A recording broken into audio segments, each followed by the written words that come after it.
السلام عليكم ورحمة الله وبركاته. الحمد لله رب العالمين والصلاة والسلام على سيد المرسلين وعلى آله وصحبه أجمعين. فأعوذ بالله من الشيطان الرجيم. فكلوا مما ذكر اسم الله عليه إن كنتم بآياته مؤمنين.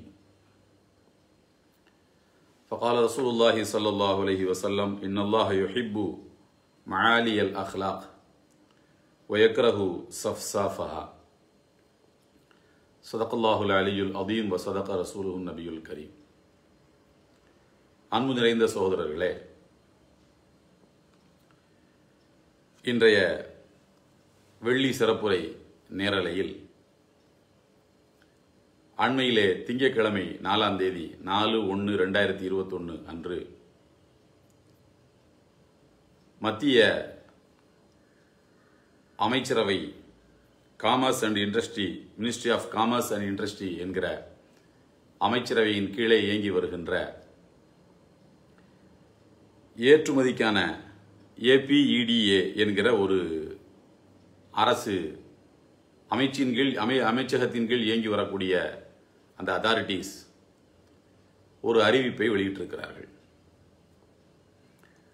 அதாவது agricultural and processed food product export development authorities என்று சொல்லக்கூடிய APEDA என்கிற அந்த அத்தாரிட்டிஸ் ஜனவரி 4ஆம் தேதி வெளியிட்டிருக்கக்கூடிய அறிவிப்பில் என்ன சொல்கிறார்கள் என்றால், இனிமேல் வெளிநாடுகளுக்கு ஏற்றுமதி செய்யப்படுகிற உணவுகளில் ரெட் மீட் எனப்படுகின்ற இறைச்சி, கோழி, ஆடு, மாடு, எருமை, இது போன்ற இறைச்சி, பதப்படுத்தப்பட்ட இறைச்சிகள், இவற்றை ஏற்றுமதி செய்கிற போது அந்த பாக்கெட்டில் இனிமேல் ஹலால் என்கிற இந்த வாசகம் இடம்பெறாது என்று அறிவித்திருக்கிறார்கள்.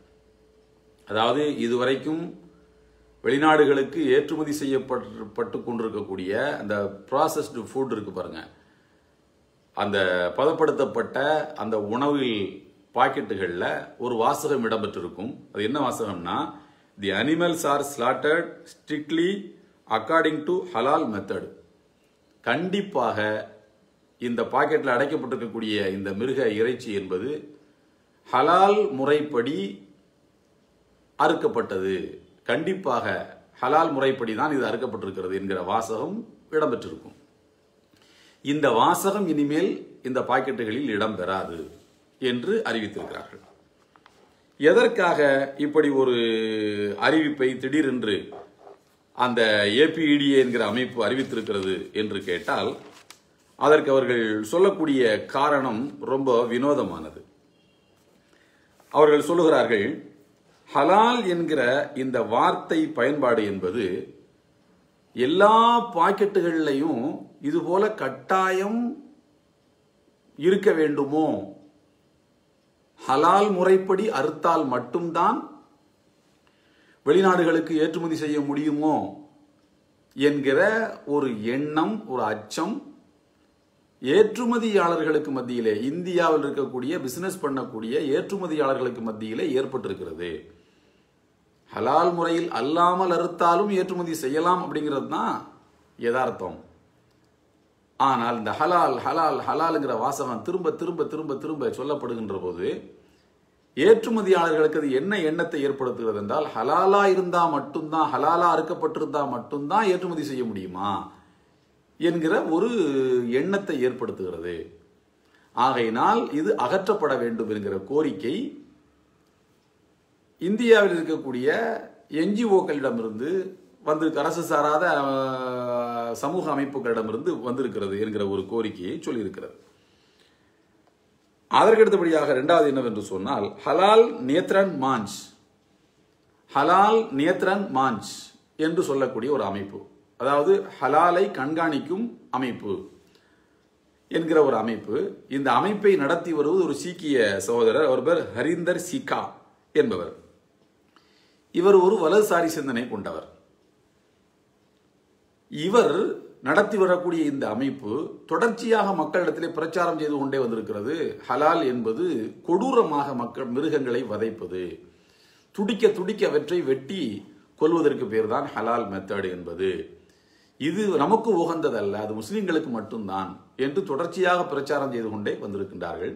இந்த ஹலால் நேத்ரஞ்ச் மாஞ்ச் என்று சொல்லக்கூடிய இந்த அமைப்பின் சார்பில் மத்திய அமைச்சருக்கு ஒரு கோரிக்கை வைக்கப்பட்டிருக்கு, மத்திய அமைச்சரவைக்கு ஒரு கோரிக்கை வைக்கப்பட்டிருக்கிறது. என்னவென்று சொன்னால், இந்த ஹலால் அப்படின்ற அந்த வாசகத்தை வெளிநாடுகளுக்கு ஏற்றுமதி செய்யக்கூடிய அந்த பாக்கெட்டுகளில் பதிவு செய்யப்படுவதை நிறுத்த வேண்டும். இனிமேல் அந்த வாசகம் இடம்பெறக்கூடாது. ஏன் இடம்பெறக்கூடாது? அப்படி இடம்பெற்றால் உங்களுக்கு என்ன பிரச்சனை என்று கேட்டால் அதுக்கு ஒரு என்ன சொல்கிறார்கள் என்றால், இஸ்லாமிய முறைப்படி அறுக்கப்பட்டதை நாங்கள் எப்படி சாப்பிட முடியும்? காரணம் சொல்றாங்க. அது அறுக்கப்பட்டிருப்பது இஸ்லாமிய முறைப்படி, முஸ்லிம் அல்லாதவர்களாகிய நாங்கள் எப்படி அதை சாப்பிட முடியும் என்று கேட்டிருக்கிறார்கள். அன்பு சகோதரர்களே, ஏற்றுமதிக்காக மட்டுமே இங்கிருந்து பதப்படுத்தப்பட்டு பாக்கெட்டுகளில் அடைக்கப்பட்டு அனுப்பப்படக்கூடிய அந்த பாக்கெட்டுகளில் ஹலால்ங்கிற வாசகம் இடம்பெற வேண்டாம், இடம்பெறக்கூடாது. ஏன்னா நாங்கள் சாப்பிட்றது எப்படி இஸ்லாமிய முறைப்படி அறுக்கப்பட்டதை சாப்பிட முடியும் என்று சம்பந்தம் இல்லாமல் ஒரு கோரிக்கையை வைத்திருக்கிறார்கள். இது வெளிநாட்டில் உள்ளவன் சொல்லணும், சவுதியில் உள்ளவனோ, யுஏஇயில் உள்ளவனோ, துபாயில் உள்ளவனோ இதை சொல்லணும், இந்த ஹலாலுங்கிற வாசகம் எங்களுக்கு வேண்டாம் அப்படின்னு. ஆனால் இந்தியாவில் இருக்கக்கூடிய ஒரு அமைப்பு அது என்ன சொல்லுதுன்னா, வெளிநாடுகளுக்கு ஏற்றுமதி செய்யப்படக்கூடிய உணவுகளில் ஹலால் முத்திரை இருக்கக்கூடாது, ஏன்னா இஸ்லாமிய முறைப்படி அறுக்கப்பட்டதை நாங்கள் எப்படி சாப்பிட முடியும்னு கேட்குது. இந்த முட்டாள்தனமான அல்லது வஞ்சகத்தனமான இந்த வாதம் மத்திய அரசுக்கு ரொம்ப பிடிச்சிருக்கு. நல்லா இருக்க இந்த கேள்வி அப்படின்னு மத்திய அரசுக்கு பிடிச்சிருக்கு. மத்திய அரசு என்பது அப்படித்தானே இருக்குது. விவசாயிகளுடைய நியாயமான கோரிக்கை 7 தடவை பேச்சுவார்த்தை நடத்தப்பட்டு 7 தடவை தோல்வியிலே முடிந்திருக்கிறது. 8 டிகிரி குளிர்ல பல்லாயிரக்கணக்கான லட்சக்கணக்கான விவசாயிகள் போராடி கொண்டிருக்கிறார்கள். அவர்களை மத்திய அரசு அவருடைய கோரிக்கையை செவிதாழ்த்தி கேட்க தயாரே இல்லை. குளிரிலே செத்து மடிந்து கொண்டிருக்கக்கூடிய விவசாயிகளை பற்றி கவலைப்படவே இல்லை மத்திய அரசு. ஆனால் இந்த ஹலால் நேத்ரன் மாஞ்ச் என்று சொல்லக்கூடிய இந்த அமைப்பு ஹலால் முறையில் இஸ்லாமிய முறைப்படி அறுக்கப்பட்டதை நாங்க எப்படி சாப்பிட முடியும் என்று வெளிநாடுகளுக்கு ஏற்றுமதி செய்யப்படக்கூடிய உணவு வகைகளில் ஹலால இந்த வாசகத்தை பயன்படுத்தக்கூடாது என்று சொல்லியிருக்கிறது. இது மத்திய அரசுக்கு ரொம்ப பிடிச்சிருக்கு இந்த வாதம். ஆகையினால் இனிமேல் ஏற்றுமதி செய்யப்படக்கூடிய ப்ராசஸ்டு ஃபுட்டு, அந்த ரெட் மீல்ல அந்த இறைச்சி பதப்படுத்தப்பட்ட அந்த இறைச்சியில என்ன வாசகம் இடம்பெறும் என்று கேட்டால், இதுவரைக்கும் இடம்பெறுகிற வாசகத்தை நான் மறுபடியும் உங்களுக்கு சொல்கிறேன். The animals are slaughtered strictly according to halal method. இந்த பாக்கெட்டில் இருக்கக்கூடிய அனிமல்ஸ், மிருகங்கள் என்பவை கண்டிப்பாக ஹலால் மெத்தட்ல அறுக்கப்பட்டதுதான் என்ற வாசகம் இடம்பெற்றிருந்தது. இனிமேல் இது எப்படி இடம்பெறும் என்று கேட்டால், the animals are slaughtered according to the recurring of importing country or importers போட்டிருக்காங்க. அதாவது என்னன்னா, இறக்குமதி யார் செய்கிறார்களோ அல்லது இறக்குமதியை எந்த நாடு செய்கிறதோ இந்த பாக்கெட்டில் உள்ள இறைச்சியை, அந்த நாடுகள் எந்த முறைப்படி அறுத்தால் எங்களுக்கு இறக்குமதி நாங்கள் செய்வோம் என்று சொல்லியிருக்கிறார்களோ அவர்கள் விருப்பப்படி இது அறுக்கப்பட்டிருக்கிறதுன்னு இருக்கு. எல்லாம் ஒண்ணுதான். அவர்கள் விரும்பக்கூடிய முறைப்படி, இறக்குமதி செய்யக்கூடியவர்கள் விரும்பக்கூடிய முறைப்படி இது அறுக்கப்பட்டிருக்கிறது என்ற வாசகம் இடம்பெறும். அதாவது ஹலால் அப்படிங்கிற அந்த வாசகம் மட்டும் இதில் இடம்பெறாது. இதுதான் இப்போதைக்கு அவர்கள் பயன்படுத்த போகின்ற வாசகம் என்று APEDA அறிவித்திருக்கிறது. அன்பு சகோதரர்களே, விஷயம் சுருக்கமாக சொல்ல போனால் விஷயம் என்னவென்றால், அந்த வார்த்தை ஹலால் என்கிற அந்த அரபு சொல் இவர்களுக்கு அலர்ஜியா இருக்கு. சில சொற்கள் அவர்களுக்கு அலர்ஜியாக இருக்கின்றன. இஸ்லாமிக் பேங்க் என்ற ஒரு சொல், அது இந்தியாவுக்கு வந்தால் எவ்வளவு மக்களுக்கு பயன்படும். வட்டியற்ற ஒரு முதலீடாக கருதப்படுகின்ற பேங்கிங் சிஸ்டம் இப்போது இருக்கக்கூடிய வட்டியிலே துவைத்து எடுக்கப்பட்ட பேங்கிங் சிஸ்டத்துக்கு மாறாக லாபத்தை, முதலீட்டை அடிப்படையாக கொண்ட இந்த பேங்கிங் சிஸ்டம், அந்த வார்த்தையே ரொம்ப அவர்களுக்கு பெரிய வலியை தந்தது. அது என்ன இஸ்லாமிக் பேங்க் என்று. அதனால சுப்பிரமணிய சாமி வழக்கு போட்டார். அது அந்த பேங்கிங் சிஸ்டம் இந்தியாவில் நிறுத்தி வைக்கப்பட்டது. அந்த தகவல் உங்களுக்கு தெரிந்திருக்கலாம். இந்த வார்த்தைகள் அவர்களுக்கு எரிச்சலை ஊட்டுகின்றன. அதுபோல திப்பு சுல்தான்ங்கிற வார்த்தை, மஸ்ஜித் அப்படின்ற வார்த்தை, அதே போல அவுரங்கஜீப்ங்கிற வார்த்தை, இந்த வார்த்தைகள் எல்லாம் தெருக்களுக்கு பெயர்களாக இருந்தாலும், வேறு வேறு இடங்களுக்கு பெயர்களாக இருந்தாலும், ஊர்களுக்கு பெயர்களாக இருந்தாலும் அவற்றை மாற்றலாம் என்று நினைக்கிறார்கள். மாற்றிக்கொண்டும் இருக்கிறார்கள். இதுவரைக்கும் நூற்றுக்கணக்கான ஊர்களுக்கு பெயரை மாற்றிவிட்டதாக அண்மையிலே ஒரு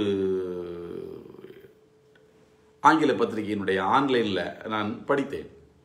அன்பு சகோதரர், இந்த பெயர்கள் அவர்களுக்கு எரிச்சல் ஊட்டுகின்ற காரணத்தினால் இந்த ஹலால் என்கிற பெயரை எடுக்க வேண்டும் என்று சொல்லியிருக்கிறார்கள். இனிமேல் எடுக்க போகிறார்கள். இனிமேல் அந்த வாசகம் இதுகளில் இடம் பெறாது என்பது மாத்திரமல்ல, இந்த ஹலால் நேத்ரன் மாஞ்ச் என்று சொல்லக்கூடிய இந்த அமைப்பு மத்திய விமான போக்குவரத்து துறை அமைச்சரை சந்தித்து விமானங்களில், ஏர் இந்தியா விமானங்களில் நல்லதா பாதிப்பா, இந்தியாவுக்கு இதனால நல்லது நடக்க போதா அல்லது பாதிப்பு நடக்க போதா அப்படிங்கிறத நம்ம பார்க்கணும்.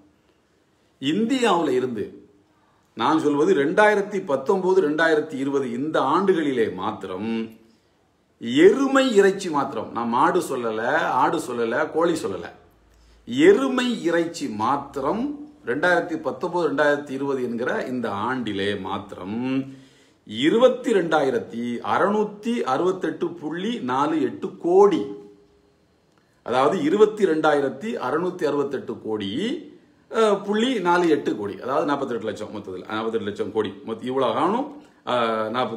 22,668.48 கோடி ஏற்றுமதி செய்திருக்கிறார்கள் வெளிநாடுகளுக்கு. இதுல மலேசியா, எகிப்து, இந்தோனேஷியா, சவுதி, UAE இப்படி அரபு நாடுகளும் உண்டு. வியட்நாமுக்கு 7,569.01 கோடி, மலேசியாவுக்கு 2,682.78 கோடி, எகிப்துக்கு 2,364.89 கோடி, இந்தோனேஷியாவுக்கு 1,651.97 கோடி, சவுதி அரேபியாவுக்கு 873.56 கோடி, ஹாங்காங்குக்கு 857.26 கோடி, மியான்மருக்கு 659.20 கோடி, UAEக்கு துபாய், ஷார்ஜா அந்த மாதிரி UAE நாடுகளுக்கு 604.47 கோடி. இவ்வளவு அளவுக்கு ஏற்றுமதி நடந்திருப்பதாக மத்திய அமைச்சரவையினுடைய அந்த வெப்சைட்ல நமக்கு தகவல் கிடைக்குது. அப்ப 22,668.48 கோடி 48 கோடிக்கு எருமை இறைச்சியை மாத்திரம் இத்தனை எகிப்து, மலேசியா, இந்தோனேஷியா இந்த மாதிரியான முஸ்லீம் நாடுகளுக்கு நீங்க ஏற்றுமதி பண்றீங்க. இதுல வந்து ஹாங்காங்குக்கும் வியட்நாமுக்கும் ஏற்றுமதி செய்யப்படக்கூடிய எருமை இறைச்சி ஹாங்காங் வழியா, வியட்நாம் வழியா சைனாவுக்கு போகுதுங்கிறான், சைனாவுக்கு போகுதுன்னு சொல்றாங்க. இப்படி பல நாடுகளில் இருந்து பல நாடுகளுக்கு ஏற்றுமதி செய்து இந்தியாவுக்கு வருமானம் கொட்டி கொண்டிருக்கிறது. எல்லாமே இங்க நடக்கிற எல்லா பிசினஸ்மே டாலர்ல நடக்கிற பிசினஸ், எல்லாமே டாலர்ல நடக்கிற பிசினஸ் தான். யோசித்து பாருங்கள் எவ்வளவு வருமானம் இங்கே வந்து கொண்டிருக்கிறது. இதுல எகிப்து, இந்தோனேஷியா, சவுதி, UAE, அப்புறமாக வந்து மலேசியா, இந்த நாடுகள் எல்லாம் இந்த ஹலால் என்கிற வாசகம் இனிமேல் இடம்பெறவில்லை என்று சொன்னால் இந்தியாவிலிருந்து எப்படி இறைச்சிகளை இறக்குமதி செய்யும்? ஆடு மாடெல்லாம் தனி கதை, அது இன்னும் நிறைய இருக்கு. இன்னும் எக்கச்சக்கமான அளவுக்கு இதை விட பல மடங்கு அது ஏற்றுமதி செய்யப்பட்டு கொண்டிருக்கிறது. இது நிச்சயமாக இங்கே இருக்கக்கூடிய வலதுசாரி இந்துத்துவ சக்திகளை திருப்திப்படுத்துவதற்காக இந்த உத்தரவை போட்டுவிட்டு இங்கே இருக்கக்கூடிய ஏற்றுமதியாளர்களுடைய வயிற்றிலே மண்ணை அள்ளி போடக்கூடிய ஒரு வேலையைத்தான் மத்திய அரசு செய்து கொண்டிருக்கிறது. தொழில், இந்த ஏற்றுமதி தொழில் முடங்கி போவதற்கான ஒரு ஏற்பாடு. இதுல என்ன இருக்கு? அரிப்பை சொரிஞ்சுக்கிறத தவிர வேற என்ன உனக்கு கிடைச்சிருக்கு? இதுல ஹலாலுங்கிற வாசகத்தை எடுத்து உனக்கு இருக்கக்கூடிய மத வெறி என்கிற அரிப்பை நீ சொரிந்து கொண்டதை தவிர, ஒரு சொரிஞ்சா ஒரு சுகம் கிடைக்கும் பாருங்க, அப்படி ஒரு சொரிஞ்சுக்கிட்டு ஒரு சுகத்தை அடைகிறத தவிர வேற என்ன கிடைச்சது உனக்கு? இதுல எத்தனை பிசினஸ் மேன்கள் இதனால பாதிக்கப்பட போகிறார்கள்? இதுல VHP என்ன சொல்லுதுன்னு கேட்டீங்கன்னா, நீங்கள் ஹலால் என்கிற வாசகத்தை இடம்பெற செய்தீர்கள் என்றால் ஜட்கா என்கிற வாசகத்தையும் இடம்பெற செய்ய வேண்டும் என்று சொல்லியிருக்கிறார்கள். அப்படி போடு, இது ஜட்கா முறைப்படி அறுக்கப்பட்டது, இது ஹலால் முறைப்படி அறுக்கப்பட்டதுன்னு சொல்லு, யாருக்கு எந்த ஆட்சேபனையும் இருக்க போறது இல்ல. ஜட்கா என்பது என்ன? மிருகங்களை நிறுத்தி வைத்து பிடரியில கம்ப வச்சோ அல்லது கூர்மையான ஆயுதங்களை வச்சு ஒரேடியா பிடரியில வெட்டி சாகடிக்கிறது, கம்ப வச்சு அடிச்சு சாகடி. நிறைய இந்த மாதிரி பார்த்துருக்க முடியும். அது மாதிரி வந்து பார்த்தீங்கன்னா ஒரு சின்ன கவுண்டர் மாதிரி ஒரு ஒரு இடக்கு மடங்கான ஒரு நெருக்கடியான இடத்துல நிறுத்தி வைத்து மாடுகளுடைய நெத்தியில வந்து ஒரு ராடு வச்சு அதில் ஓட்ட போட்டு அந்த மிருகங்களை சாவடிக்கக்கூடிய காட்சியை நீங்கள் பார்த்துருக்கலாம். எப்படி ஸ்லாட்டர் நடக்குது, அறுக்கப்படக்கூடிய ஸ்லாட்டர் ஹவுஸுகளில் எப்படி அறுக்கப்படுகிற காட்சிகள்லாம் நீங்கள் வாட்ஸ்அப், யூடியூப்ல போன்ற இதுகளில் நீங்கள் வந்து பார்த்துருக்க முடியும். அந்த மாதிரி அறுக்கிறதுக்கு பிறகு தான் ஜட்கா முறை என்பது. இஸ்லாமிய முறைப்படி அறுக்கப்படக்கூடிய முறைகளுக்கு அதுக்கு பேரு ஹலால் என்பது. இந்த ஹலால் என்கிற வாசகம் எடுக்கப்பட வேண்டும் என்பதை தவிர வேறு எதுவும் இதனால் எந்த பலனும் இங்கே கிடைக்கவில்லை என்பது மட்டும்தான் மத்திய அரசு கிடைக்கக்கூடிய ரொம்ப முக்கியமான ஒரு விஷயம். இப்போ இதுல இந்த ஹலால் நியத்ரன் மாஞ்சுன்னு சொல்லக்கூடிய ஒரு அமைப்பு இருக்கு பாத்தீங்களா, இதை நடத்தக்கூடியவர் யாருன்னு சொன்னா ஹரிந்தர் சிக்கா என்று சொல்லக்கூடிய ஒரு சீக்கியர் வழியாக ஹலால் கோரிக்கையை ஹலால்ங்கிற வாசகத்தை எடுக்க வேண்டும் என்று தூண்டிவிட்டு வலதுசாரி அமைப்புகள் சீக் வர்சஸ் முஸ்லீம், சீக்கியர்களை முஸ்லீம்களை மோதவிடக்கூடிய ஒரு வேலையை இப்போது கையில் எடுத்திருக்கிறார்கள். இப்போது இதை எடுக்கிறதுக்கு என்ன காரணம் புரியுதா உங்களுக்கு? பஞ்சாபிலே பாதிக்கப்பட்டிருக்கக்கூடிய புதிய வேளாண் சட்டத்தால் பாதிக்கப்பட்டிருக்கக்கூடிய சீக்கிய சமுதாயத்தை சார்ந்தவர்கள் போராடி கொண்டிருக்கிறார்கள் டெல்லியில். அவர்களுக்கு ஒத்துழைப்பாக இருக்கக்கூடியவர்கள் முஸ்லிம்கள் இருந்து வருகின்றார்கள். அவர்களுக்கு உணவு வழங்குவது, தண்ணீர் பாக்கெட் வழங்குவது, தேவையான சூடான வெந்நீர் வழங்குவது, இப்படி உதவி செய்து கொண்டிருக்கிறார்கள். இந்த ஒற்றுமையை குலைக்க வேண்டும் என்பது அவருடைய மிக முக்கியமான நோக்கம். அதனாலதான் இந்த நேரத்தில் இந்த பிரச்சனையை கையில் எடுத்திருக்கிறார்கள். கொஞ்சம் ஒரு 2 வருஷத்துக்கு 1.5 வருஷத்துக்கு முன்னாடி மைனாரிட்டி கமிஷனிலே இடம்பெற்றிருக்கக்கூடிய கேரளாவை சார்ந்த ஒரு கிறிஸ்தவ சகோதரர் அவர் மத்திய அரசுக்கு கடிதம் போடுகிறார். உள்துறைக்கு என்ன கடிதம் போடுறாருன்னு சொன்னா, நீங்க வந்து நிறைய பேர் கிறிஸ்தவத்திலிருந்து இஸ்லாத்துக்கு மதம் மாறி போறாங்க, எதனால மனம் முடிப்பது, இன்னும் சில வெளிநாடுகளுக்கு செல்லலாம்ங்கிற காரணம், அப்படி நிறைய காரணங்களுக்கு போறாங்க. ஆகையினால் மதமாற்ற தடை சட்டம் ஒன்று கொண்டு வர வேண்டும் என்று ஒரு கிறிஸ்தவனை வைத்து கோரிக்கை எழுப்புகிறார்கள்.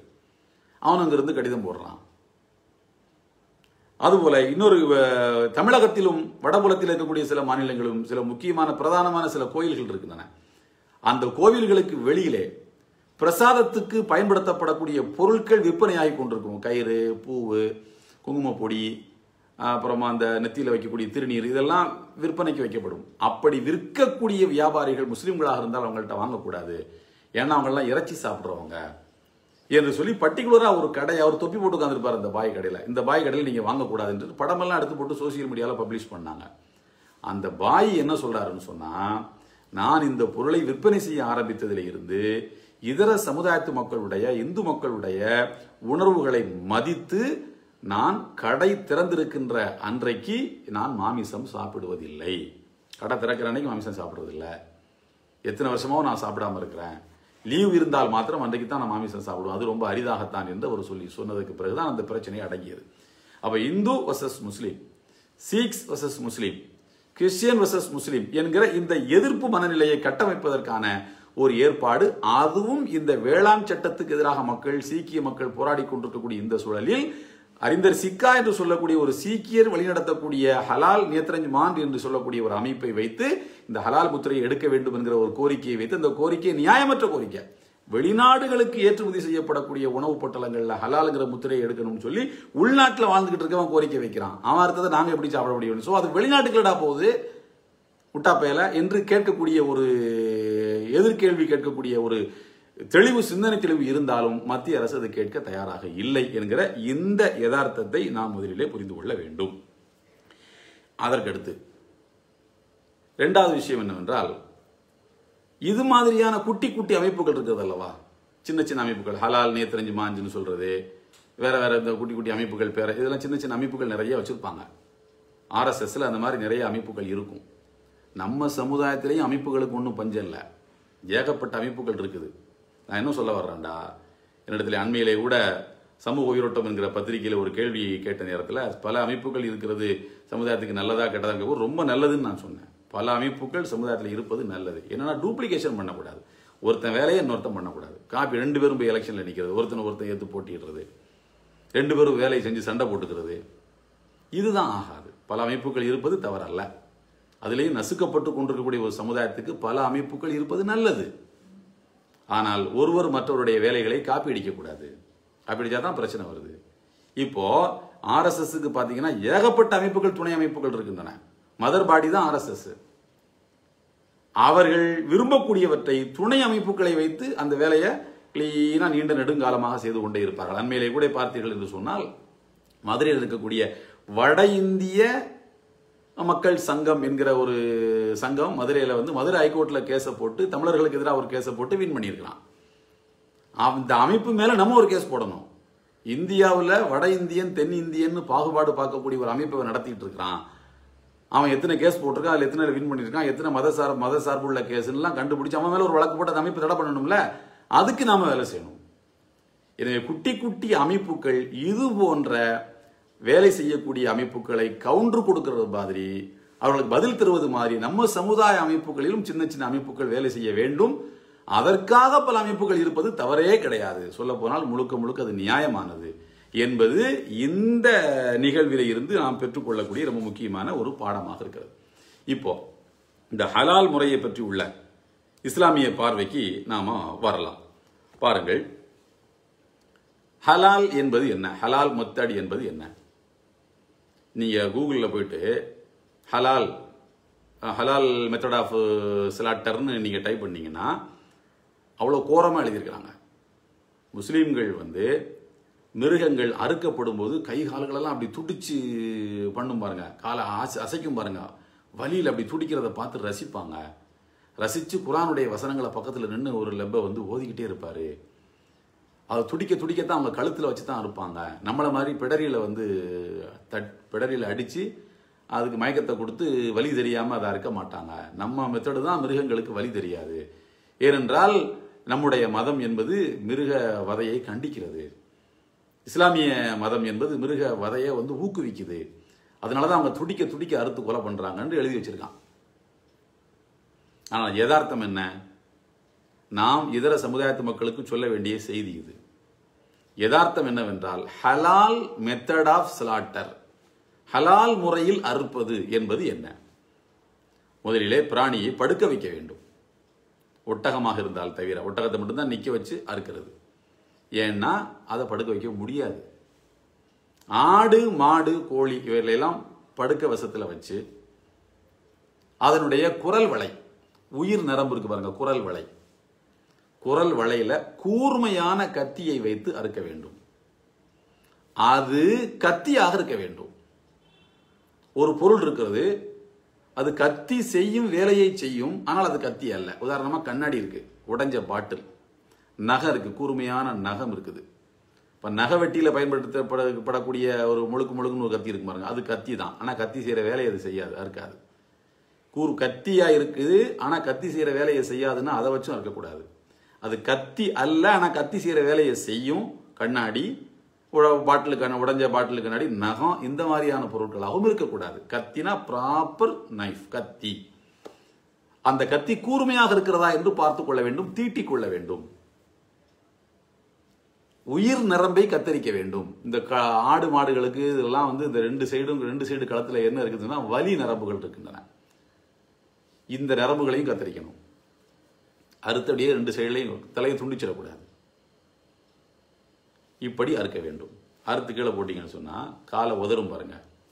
காலை உதறது அது வலியில் உதறவில்லை. காலை உதைப்பதை போல் உதைத்துக் கொண்டிருக்கிறது அல்லவா, நன்றாக புரிந்து கொள்ளுங்கள், அது வலியில் உதைக்கவில்லை. ஏனென்றால் வலி அதற்கு தெரியாது.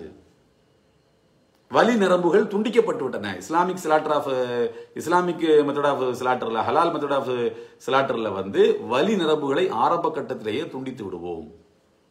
அதனால் அது வலியில் உதறவில்லை. மாறாக எதனால் அது காலக்கையை அசைக்குது அப்படின்னு சொன்னா அந்த உடம்புல இருக்கக்கூடிய சூடு, இந்த சூடு இருக்கிற வரைக்கும் காலை அசைச்சுக்கிட்டு தான் இருக்கும். அது உதைக்க என்ன ஆகுதுன்னா ரத்தம் மறுபடியும் கழுத்து வழியா பீறிட்டு எல்லாம் வெளியில வந்துடும். முழுமையாக ரத்தம் வெளியேற்றப்படுவதற்கான ஏற்பாடு இது. ஏனென்றால் அந்த ஆட்டுக்கு இருக்கக்கூடிய நோய்கள் ரத்தத்தின் வழியாகத்தான் அந்த ஆட்டோடு கலந்திருக்கின்றன. ரத்தம் வெளியேற்றப்பட்டுட்டா அந்த நோய்க்கான எல்லா தன்மைகளும் வெளியேறிவிடும். ஆட்டினுடைய நோய் மனுஷனுக்கு வராது, அந்த ஆட்டுக்கு இருக்கக்கூடிய மனுஷனுக்கு வராது. இன்னைக்கு ரத்தம் டெஸ்ட் பண்ணி பார்க்குறோம்ல, வைத்தியத்துக்கு போனா ரத்தத்தில் தான் எடுத்து பார்க்குறாங்க என்ன வியாதி இருக்குது என்ன ஏதுன்னு. அப்போ ரத்தத்தை முழுமையாக வெளியேற்றுவதற்கான ஏற்பாடு இது. வலி தெரியக்கூடாது என்பதற்காக வலி நரம்புகள் கத்தரிக்கப்படுகின்றன. இதுதான் ஹலால் மெத்தட் ஆஃப் ஸ்லாட்டர். ஆனால் பிடரியில கம்ப வச்சு ஓங்கி அடிச்சதுக்கு மயக்கத்தை கொடுத்து இருக்கிறார்கள் அல்லவா, அப்போ ஆடு மயங்கிரும், துடிக்காது, ஆடு மயங்கி விடும். ஆனால் அது வலியை உணரும். மயக்கத்தில் இருக்கும், ஆனால் வலியில் இருக்கும். வலியை வெளிப்படுத்த முடியாதபடி அதை மயக்கத்தில் வைத்திருப்பார்கள். இப்ப சொல்லுங்க, எது மிருக வதை, எது துன்புறுத்தல்? இதை நாம் இதர சமுதாயத்து மக்களுக்கு சொல்ல வேண்டும். முதலாவது. அடுத்தபடியாக நபிகள் நாயகம் ஸல்லல்லாஹு அலைஹி வஸல்லம் சொல்கிறார்கள், ஃபைதா தபஹதும் ஃபஹஸினு ذبஹ, நீங்கள் அறுப்பதென்றால், ஆடு மாடுகளை உணவுக்காக அறுப்பதென்றால் அழகிய முறையில் அருங்கள். ஃபைதா கத்தல்தும் ஃபஹஸினுல் கித்லா, நீங்கள் அதை கொல்வது கூட அழகிய முறையில் நீங்கள் கொன்று விடுங்கள், சித்திரவதை பண்ணாதீங்க என்று சொல்கிறார்கள். ரத்தம் முழுமையாக வெளியேற்றப்பட்டதற்கு பிறகு தோலை உரிச்சு, அதனால தானே ஹலால் மெத்தடில் அறுக்கப்பட்ட மாமிசங்களின் இறைச்சி சுவை அதிகமாக இருக்கிறது. அது இரத்த வாடை வருவதற்கு பதிலாக ஒரு வாசம் அல்லவா அதிலே வருகிறது. அதில் சமைக்கப்படுகிற உணவு விரும்பி சாப்பிடப்படுவதற்கும் சுவை தனியாக இருப்பதற்கு என்ன காரணம்? ஹலால் மெத்தட் ஆஃப் ஸலாட் தானே. பாய் வீட்டு பிரியாணி ரொம்ப சுவையா இருக்குதுன்னு இதர சமுதாயத்து மக்கள் அன்போடு சாப்பிடுகிறார்கள். அதற்கு என்ன காரணம்? ஹலால் மெத்தட் ஆஃப் ஸலாட் தானே. எனவே இதை நாம் சொல்ல வேண்டும். எல்லாம் வல்ல அல்லாஹ் தஆலா அருள்மறையாம் திருக்குர்ஆனில் இந்த மாதிரி அனுமதிக்கப்பட்ட உணவுகளுக்கு ஒரு வாசகம் சொல்கிறான், தய்யிபாத், தூயவை. தடை செய்யப்பட்ட உணவுகளுக்கு சொல்கிறான் ஹபீசாத், தீயவை, அருவருக்கத்தக்கவை. தய்யிபாத், ஹபீசாத். வயுஹில்லு லஹுமுத் தய்யிபாத் வயுஹர்ரிமு அலைஹிமுல் ஹபாயிஸ். தீயவற்றை தடுக்கிறார், தூயவற்றை அனுமதிக்கிறார். இது நபிகள் நாயகம் ஸல்லல்லாஹு அலைஹி வஸல்லம் செய்த பணி என்று அல்லாஹ் ரப்பல் திருக்குர்ஆனிலே சொல்லுகிறார். அடுத்து, ஒரு பொருளை படைத்தவன் தான் சொல்ல வேண்டும் அந்த பொருளை எப்படி பயன்படுத்தணும்னு. அல்லாஹ் அருள்மறையாம் திருக்குர்ஆனில் சூரத்துல் முல்க் என்கிற அத்தியாயத்தில் 67வது அத்தியாயத்தினுடைய 14வது வசனத்திலே சொல்கிறான், அலா யஅலமு மன் ஹலக், படைத்தவனுக்கு தெரியாதா? ஒவ்வொரு லத்தீஃபுல் ஹபீர், அவன் நுண்ணறிவு திறன் மிக்கவன், ரொம்ப நுட்பமானவன், அனைத்தையும் நன்கு அறிந்தவன். அலா யஅலமு மன் ஹலக், படைத்தவனுக்கு தெரியாதாயா ஒரு பொருளை எப்படி யூஸ் பண்ணணும்னு? அவன் தானே சொல்லணும்.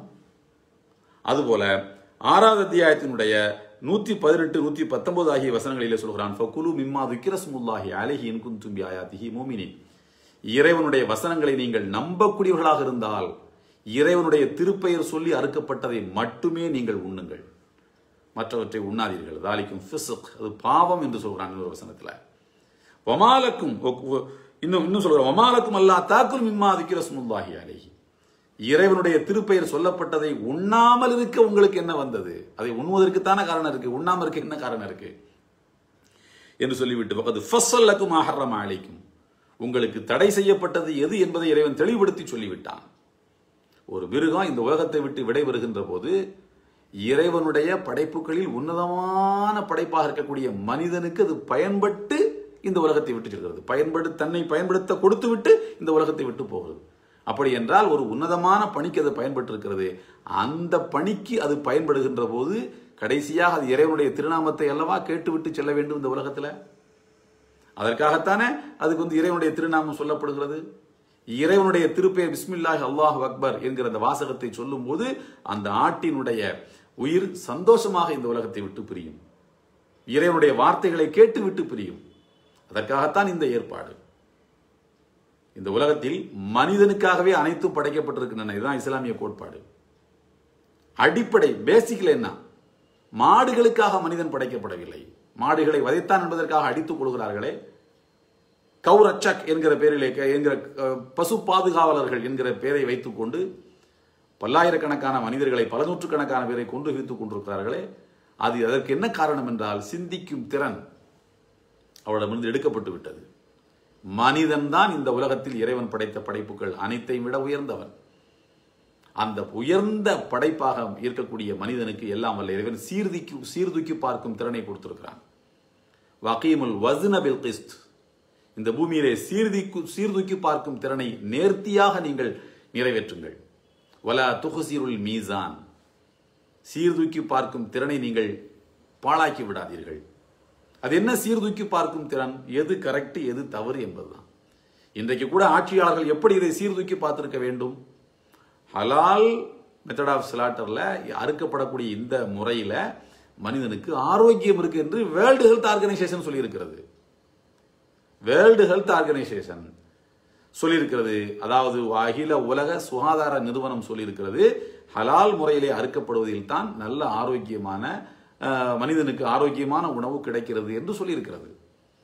அப்படியானால் அதை அடிப்படையாக வைத்து இந்த ஹலால் முறையை மருத்துவ அடிப்படையிலே, மெடிக்கல் சயின்ஸ் அடிப்படையில் நிரூபிக்கப்பட்ட உண்மை என்கிற காரணத்தினால் இதன் அடிப்படையிலே மக்கள் என்ன செய்யணும், அறுக்கப்பட்டிருக்கக்கூடிய உணவுகளை சாப்பிட வேண்டும் என்கிற ஒரு சர்க்குலரை அனுப்புவதற்கு பதிலாக ஹலால் என்கிற வாசகத்தை எடுப்போம் என்று சொல்வதற்கிறதே, அது தோய்ந்த ஒரு மதவாதம், அறியாமையில் தோய்ந்த ஒரு மதவாதம் என்பதை தவிர வேறொன்றும் கிடையாது.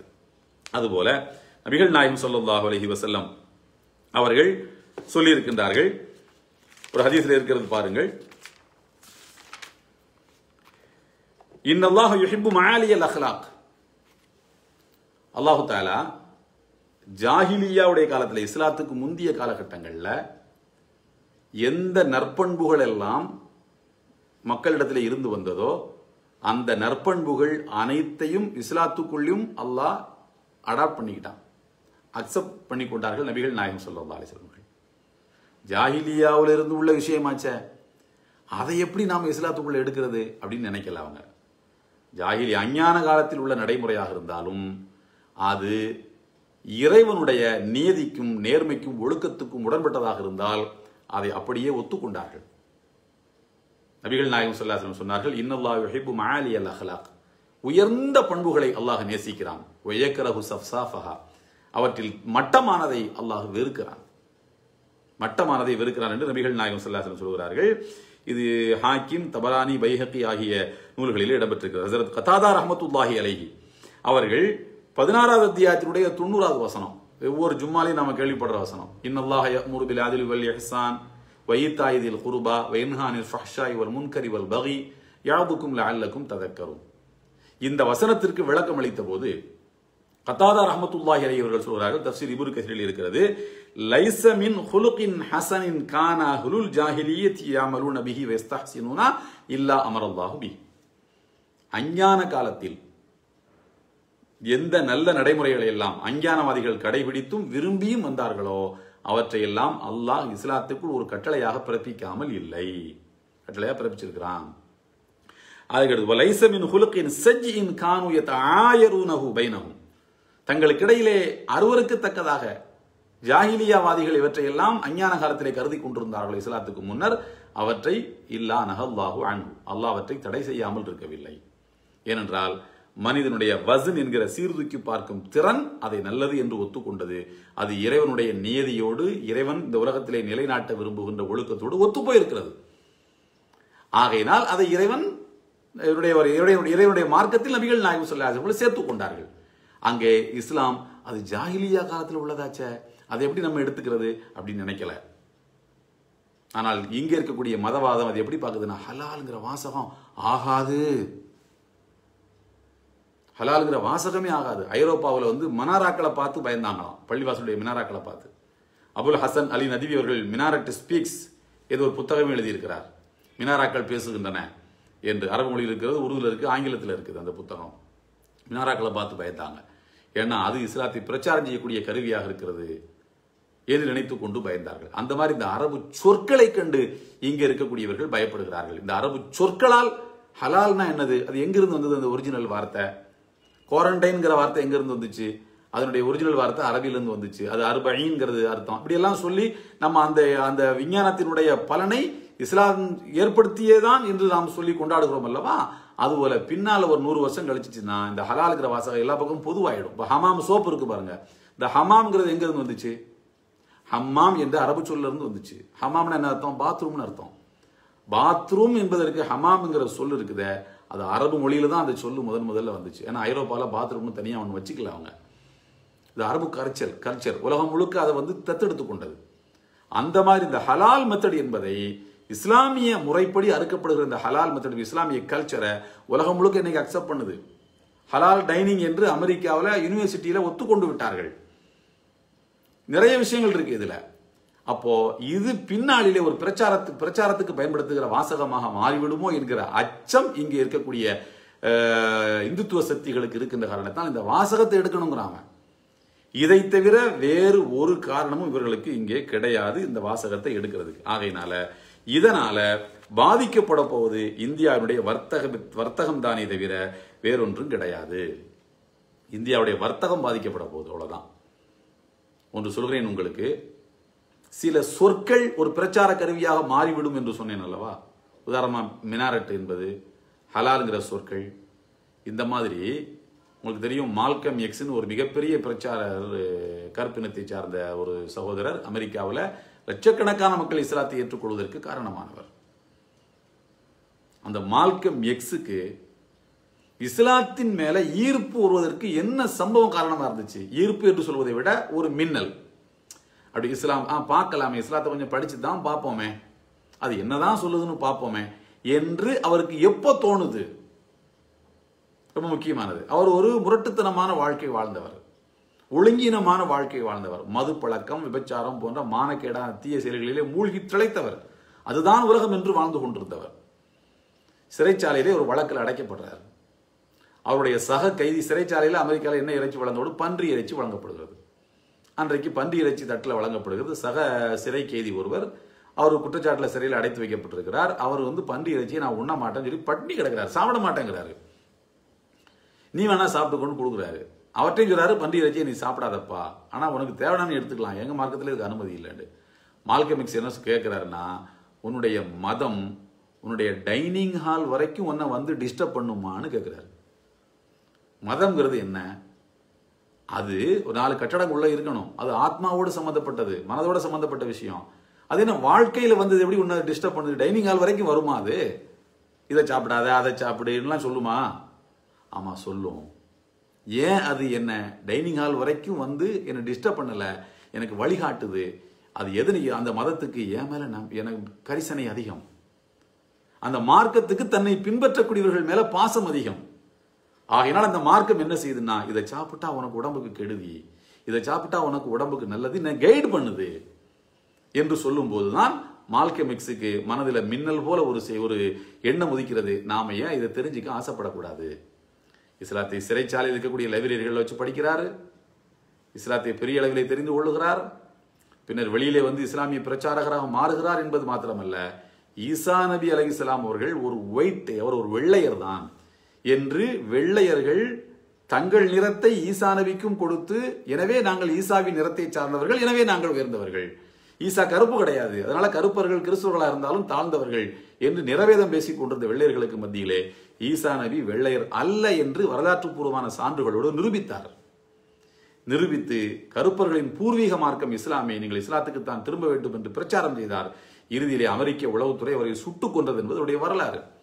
இவ்வளவு பெரிய புரட்சியை, இஸ்லாமிய புரட்சி அமெரிக்காவில் ஏற்படுத்திய மால்கம் எக்ஸுக்கு எங்கிருந்து அதற்கான மின்னல் கீற்று தோன்றியது என்று சொன்னால், டைனிங்ல இருந்து தான் தோன்றியது. உணவு பழக்க வழக்கம் இஸ்லாத்தில் என்ன சொல்லுகிறதுங்கிறது அது தோன்றுகிறது.